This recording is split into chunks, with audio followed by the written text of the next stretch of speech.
Mari kita bersatu di dalam doa. Bapa yang baik, kami mau mendengarkan kebenaran firman.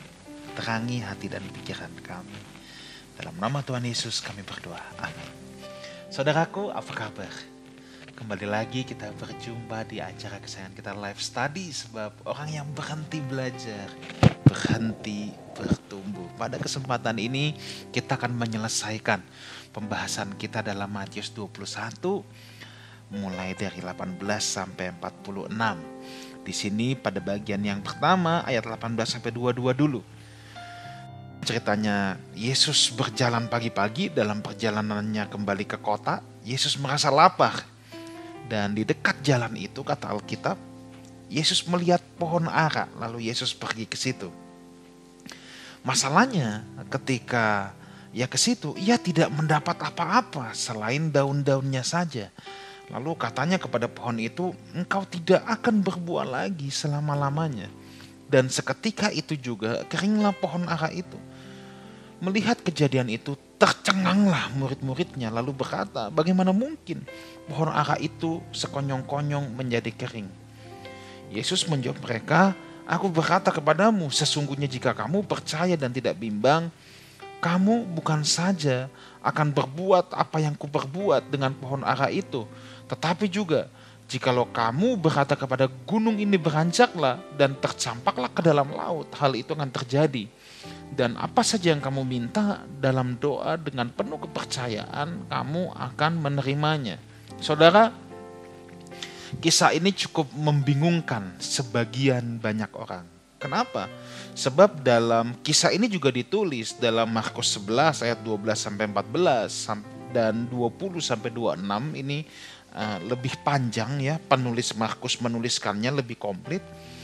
Kisah ini dimulai ketika Yesus berjalan dan dia merasa lapar. Kemudian ditemukan pohon ara dan di kitab Markus ada tambahannya. Saat itu bukan musim berbuah. Loh, ini belum musim berbuah, pohonnya nggak berbuah. Terus Yesus mengutuk pohon itu. Apa salah pohon itu? Kan tadi saya katakan kisah ini cukup membingungkan. Yang pertama, emang belum musim berbuah kok. Ya wajar lah kalau pohon itu belum berbuah. Ya emang belum musim berbuah, tapi kok Yesus main mengutuk? Dua, ini Yesus tiba-tiba ngutuk. Memang di sini tulis lapar. Apa karena dia lapar terus emosian? Itu mah kita, saudara ya. Masa Yesus lapar terus emosian? Nah, jadi kisah ini cukup membingungkan, saudara ya. Ya, membingungkan yang pertama karena apakah Yesus mengutuk itu karena dia merasa lapar? Yang kedua, ya emang belum musim berbuah, ya wajar. Nah, tetapi ada salah satu penjelasan terbaik yang diungkapkan oleh F.F. Bruce, pakar perjanjian baru yang mengutip dari W.M. Christie. Menjelaskan bahwa Kristus itu disalibkan kan pada tanggal 6 April tahun 30 Masehi. Ya.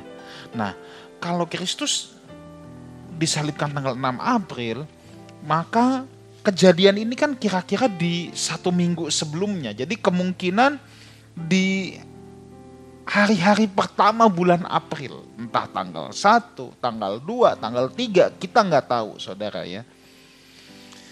Nah, pada kurun waktu itu mulai dari akhir Maret, daun-daun itu biasa sudah mulai bersemi. Dan dalam kurun waktu kira-kira 1 minggu biasanya pohon itu sudah penuh oleh daun. Nah, bersamaan dengan ini muncul kuntum-kuntum buah kecil atau yang biasa disebut dengan taks. Taks ini bukan buah tapi semacam buah pendahulu. Nah, munculnya buah pendahulu ini adalah sebuah tanda bahwa 6 minggu kemudian pohon ara ini akan menghasilkan buah yang masak. Kalau tidak ada taks, pasti tidak ada buah. Nah, makanya di sini yang dipersoalkan adalah Yesus ketika melihat di situ bahwa yang ditemukan hanya daun-daunnya saja. Hanya daun-daunnya saja. Jadi Yesus sudah tahu secara ilmiah pohon ini tidak akan berbuah. pohon ini tidak akan menghasilkan buah. Hanya ada daunnya saja. Tidak ada harapan untuk menghasilkan buah.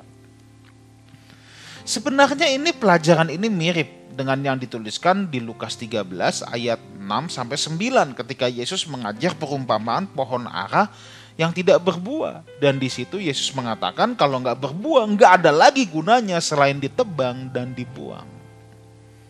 Ingat, Yesus ketika melakukan sesuatu termasuk mengutuk pohon ara ini, Yesus pasti punya tujuan pembelajaran. Ketika dia membuat mujizat pun pasti ada tujuan pembelajaran. Yesus tidak pernah melakukan sesuatu tanpa tujuan, apalagi karena emosi kelaparan. Gak mungkin, itu kita yang kalau lapar marah-marah. Ya, saya harap kita udah gak ada yang begitu ya. Yesus gak mungkin begitu. Tetapi ingat, kisah Yesus mengutuk pohon ara dalam konteks ini menggambarkan Yerusalem yang tidak berbuah. Pohon ara itu lambang Yerusalem, saudara. Lambang orang Israel. Ini justru menggambarkan orang Israel yang tidak berbuah dan tidak mau menerimanya sebagai pembawa pesan Allah. Dalam konteks hidup kita, jadi kalau dalam konteks saat Tuhan Yesus mengutuk pohon ara, itu dia sedang bicara Yerusalem loh yang tidak berbuah. Dalam konteks hidup kita hari ini, saudaraku, pastikan bahwa kita hidupnya berbuah. Di sini bukan soal sibuknya kita pelayanan. Kalau saya sebagai pembicara bukan soal sibuknya berapa kali saya khotbah dalam satu minggu. Tetapi di sini yang lebih menjadi persoalan adalah apakah kita berbuah atau tidak. Yesus juga mengajar murid-muridnya untuk bisa menganalisa. Kalau di akhir ini memang ditempel lagi tentang ayat yang sebenarnya di bagian depan Injil Matius sudah pernah dibahas tentang gunung pindah, saudara ya. Apa saja yang kamu minta dalam doa dengan penuh kepercayaan kamu akan menerimanya. Tentunya ini bukan doa yang suka-suka, harus doa yang sesuai dengan kehendak Tuhan. Ini untuk orang-orang yang tinggal tetap tertanam dalam Tuhan. Ini untuk orang-orang yang berbuah. Kalau seseorang hidupnya berbuah, maka Tuhan pasti berkarya dalam hidupnya. Ketika ia meminta sesuatu pun pasti bukan meminta suka-suka, konyol-konyol, tetapi dia pun pasti meminta menurut kehendak Tuhan. Ada orang yang tidak seperti pohon anggur yang tertempel pada pokoknya, hidupnya tidak berbuah, tapi mau minta yang enggak. Itu pasti mintanya pun untuk memuaskan keinginan dagingnya. Ya. Oke, kita teruskan di bagian yang kedua pembahasan ini. Di sana dikatakan Yesus masuk ke dalam bait Allah. Dan imam-imam, kepala serta tua-tua bangsa Yahudi bertanya kepadanya, dengan kuasa manakah engkau melakukan hal-hal itu? Dan siapakah yang memberikan kuasa itu kepadamu? Jawab Yesus kepada mereka. Yesus tidak menjawab pertanyaan dengan jawaban, tapi menjawab pertanyaan dengan pertanyaan. Ya.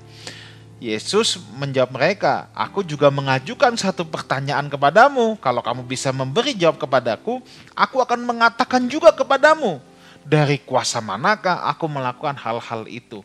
Menjawab pertanyaan dengan pertanyaan adalah sebuah ciri khas orang Yahudi. Ya, dulu saya pernah menjelaskan bahwa untuk anak-anak Yahudi itu memang dari kecil mereka diajar untuk berpikir kreatif. Sistem pembelajaran mereka itu pembelajaran berpikir. Mereka lebih diajar untuk know how, know why. Tahu kenapa, tahu bagaimana daripada sekonyong-konyong hanya mengetahui jawaban. Mereka justru dituntut untuk bisa menjawab pertanyaan dengan pertanyaan. Contoh, dari kecil. Kalau kita ini kan 2 tambah 2 berapa? 4 bu.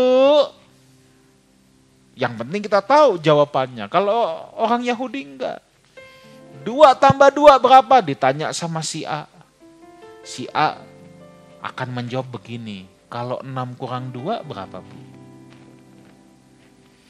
Si B mungkin jawabnya beda. Kalau 8 bagi 2?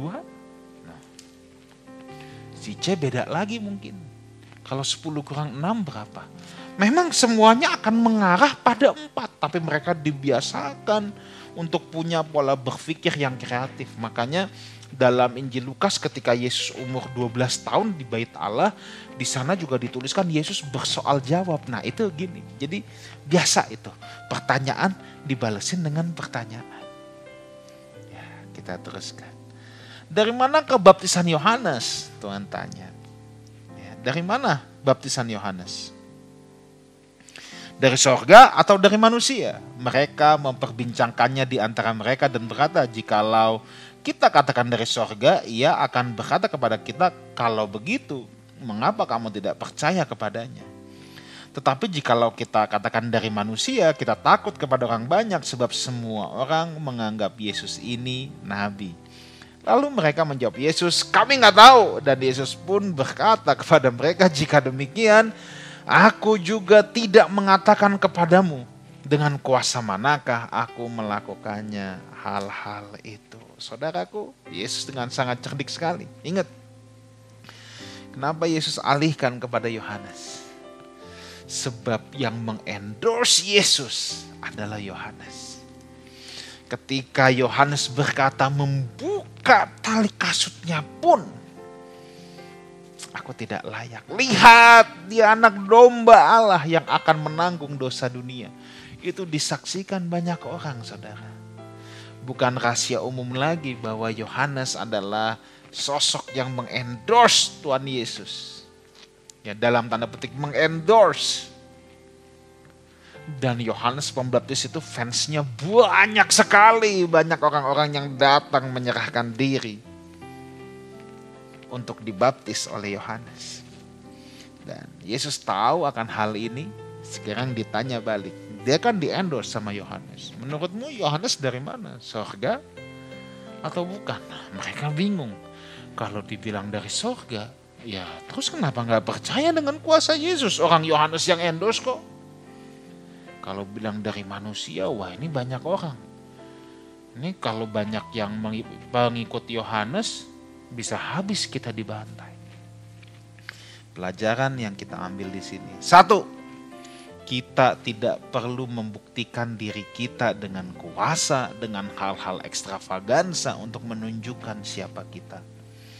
Buah-buah kita lah yang akan menunjukkan siapa kita. Saudara, kita tidak perlu membuktikan hal apapun. Dengan kata lain, orang Farisi dan ahli Taurat ini sedang mau menyuruh Yesus, membuktikan dong kuasamu dari mana. Yesus bukan ayam aduan, saudara. Ada banyak orang yang mau membuktikan dirinya dengan banyak hal. Dengar baik, kualitas akan terlihat dari buah. Kalau orang berkata, bego lu, misalnya gitu, ngatain kita bego lu. Kita tidak perlu membuktikan, nih IQ saya 140. Buktikan saja lewat buah hidup kita bahwa kita tidak bodoh. Kalau ada orang menuduh kita pelayanannya tidak murni, cari duit doang, kita gak usah bikin klarifikasi, gak usah bikin pembelaan. Buktikan saja lewat buah-buah hidup dan buah pelayanan kita. Kita gak perlu membuktikan. Identitas itu seharusnya sesuatu yang melekat pada diri kita. Dan kalau itu sudah menjadi bagian integral dan melekat, kita tidak usah membuktikan apapun. Kalau kita bilang, saya anak Allah, saya orang jujur. Sekalipun orang gak percaya bahwa saya anak Allah dan saya orang jujur, saya tidak perlu membuktikan diri. Lewat hal-hal yang ekstravagansa, lewat ucapan. Saya cukup membuktikan lewat buah hidup saya yang menunjukkan benar saya anak Allah, benar saya jujur. Cukup begitu, saudara. Ya. Jadi saudara juga gak perlu, kan ada sebagian orang yang kita adu kuasa Tuhan sama kuasa kegelapan. Gak usah diadu-adu, saudara. Tuhan itu bukan ayam aduan. Yang kedua, Yesus berhikmat. Tidak setiap pertanyaan perlu dijawab. Yesus tahu persis bagaimana menjawab mereka. Sebab mereka takut dengan Yohanes Pembaptis. Tidak setiap pertanyaan perlu dijawab.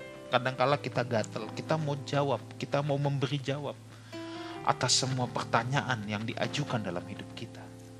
Tapi dalam hal ini saya belajar, saudara, ternyata tidak setiap pertanyaan perlu kita jawab. Ada orang-orang yang bertanya ingin menguji kita. Ada orang-orang yang bertanya bukan dari ketulusan, saudara. Dan itu tidak perlu kita jawab. Ada orang yang bertanya atau mempertanyakan hidup kita karena mau menjebak kita. Enggak perlu kita jawab. Di sini Yesus berhikmat. Dia tahu orang-orang Farisi ini mau menjebak Tuhan Yesus. Makanya dia juga tidak mau kasih jawab, saudara. Oke, sekarang bagian yang ketiga dari Matius 21. Di sini dilanjutkan, tetapi apakah pendapatmu tentang ini? Seorang mempunyai 2 anak laki-laki, ia pergi kepada anak yang sulung dan berkata, anakku pergi dan bekerjalah hari ini dalam kebun anggur. Jawab anak itu, baik Bapa, tetapi ia tidak pergi. Lalu orang itu pergi kepada anak kedua dan berkata demikian juga. Dan anak itu menjawab, aku tidak mau, tetapi kemudian ia menyesal lalu pergi juga. Siapakah di antara kedua orang itu yang melakukan kehendak ayahnya? Jawab mereka, yang terakhir. Kata Yesus kepada mereka, aku berkata kepadamu, sesungguhnya pemungut-pemungut cukai dan perempuan-perempuan sundal akan mendahului kamu masuk ke dalam kerajaan Allah. Sebab Yohanes datang untuk menunjukkan jalan kebenaran kepadamu, dan kamu tidak percaya kepadanya. Tetapi pemungut-pemungut cukai dan perempuan-perempuan sundal percaya kepadanya. Dan meskipun kamu melihatnya, tetapi kemudian kamu tidak menyesal dan kamu juga tidak percaya kepadanya. Di sini kita belajar bahwa perbuatan adalah bukti dari iman. Iman tidak cukup hanya diperkatakan, hanya di bibir, tetapi iman harus terekspresi lewat perbuatan. Saudara, jangan kita merasa rohani karena kita bisa hafal ayat. Jangan kita merasa rohani hanya karena kita mengucapkan banyak kutipan-kutipan firman Tuhan. Itu semua sia-sia kalau kita tidak melakukannya. Itu semua sia-sia kalau kita tidak melakukannya. Tidak bisa cuma di bibir doang. Ada yang mengucapkan tapi tidak melakukan. Nah, ini kan dibilang. Yang pertama, baik, aku mau pergi, tapi dia tidak pergi. Yang kedua, aku gak mau pergi, akhirnya pergi. Mana yang melakukan kehendak? Ya kan di sini ada menyesal lalu kemudian pergi. Yang pergi, walaupun awalnya gak mau. Setelah ditunjukkan jalan kebenaran, akhirnya bertobat, berbalik dan pergi juga. Tetapi yang paling hebat sebenarnya, nah ini kan gak ada anak yang ketiga ya. Sebab Tuhan sedang kasih kontras untuk orang-orang Farisi. Tapi kalau buat kita orang percaya, harusnya kita tipe yang ketiga, saudara. Yaitu di mulut mau dan melakukan. Itu hebat, saudara. Ya, itu yang paling hebat. Ini kan Tuhan lagi kasih kontras untuk orang Farisi dan orang-orang sundal yang bertobat. Di sini kita belajar, nggak cukup lewat bibir. Yang pertama, bibir iya, melakukan enggak. Yang kedua, bibir enggak tapi melakukan. Kalau kita orang percaya, bibir iya, melakukan iya. Itu baru hebat. Makanya ayat 32 ya, banyak orang berdosa tidak tahu jalan kebenaran, tapi ketika diberitahu mereka ingin menjalaninya. Makanya sebab Yohanes datang untuk menunjukkan jalan kebenaran. Pemungut cukai dan perempuan sundal percaya kepadanya, mengikuti jalan itu. Yang gawat adalah kalau kita di gereja tapi kita tidak mau menjalaninya. Ini gawat.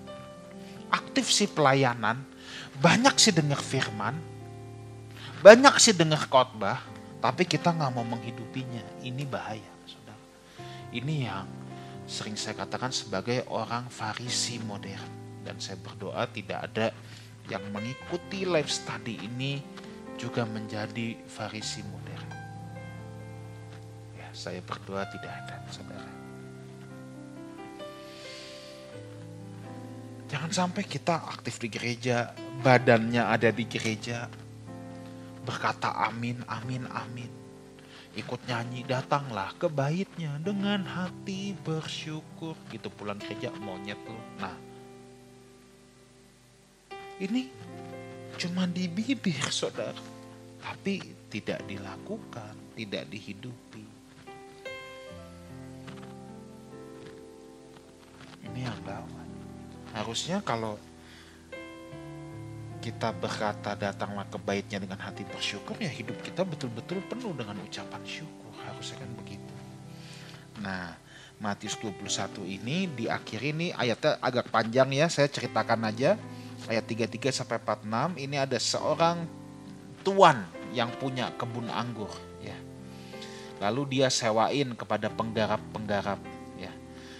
Ketika hampir tiba musim panen, dia menyuruh hamba-hambanya kepada penggarap yang disuruh menggarap itu untuk menerima hasil yang menjadi bagiannya. Tapi penggarap itu malah utusan bosnya malah ditangkap terus dibunuh.